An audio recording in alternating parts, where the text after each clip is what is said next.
You get the promotion everyone said you deserved. Bigger paycheck, better office, people congratulating you like you finally made it. For a moment, it feels amazing.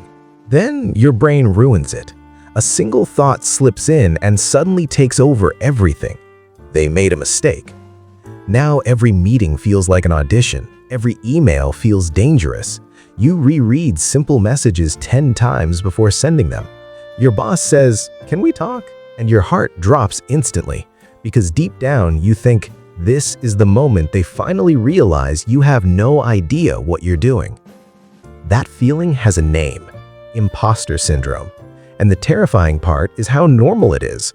Nearly 70% of people experience it at some point in their lives, not because they are incompetent, but because they care so much about failing that their own mind turns against them.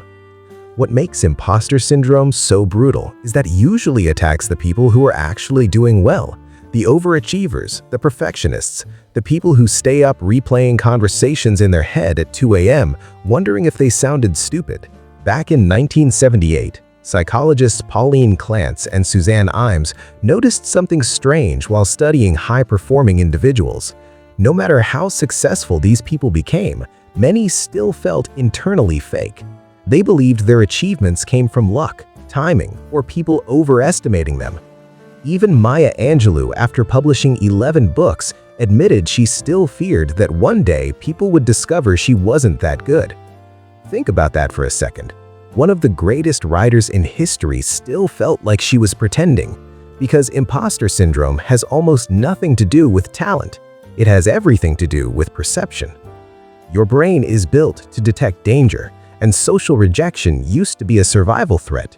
So when you enter a new environment, a promotion, a competitive workplace, a room full of smart people, your brain starts scanning for signs that you do not belong there.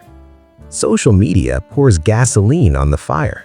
You open LinkedIn and suddenly everyone your age is announcing promotions, startups, six-figure salaries, perfect routines, perfect lives. Meanwhile, you are sitting there doubting whether you even deserve your current position.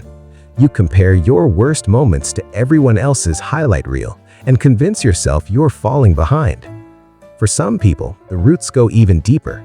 If you grew up feeling praised only when you achieved something, good grades, awards, success, your brain may have learned that your worth depends on performance, which means every mistake now feels personal, every weakness feels exposing, every success feels temporary. And here's the irony nobody talks about. The people who know the least are often the most confident. Psychology calls it the Dunning-Kruger Effect. People with low ability tend to overestimate themselves because they lack the awareness to recognize their mistakes. Meanwhile, highly capable people can see how much they still do not know, which makes them constantly question themselves. That's why the smartest person in the room is often the quietest one. They're not arrogant enough to assume they know everything. They're aware of the gaps, aware of the pressure, aware of how much could go wrong. And that awareness slowly turns into self-doubt. The way out of imposter syndrome is not becoming fearless. It's learning how to stop treating every anxious thought like the truth.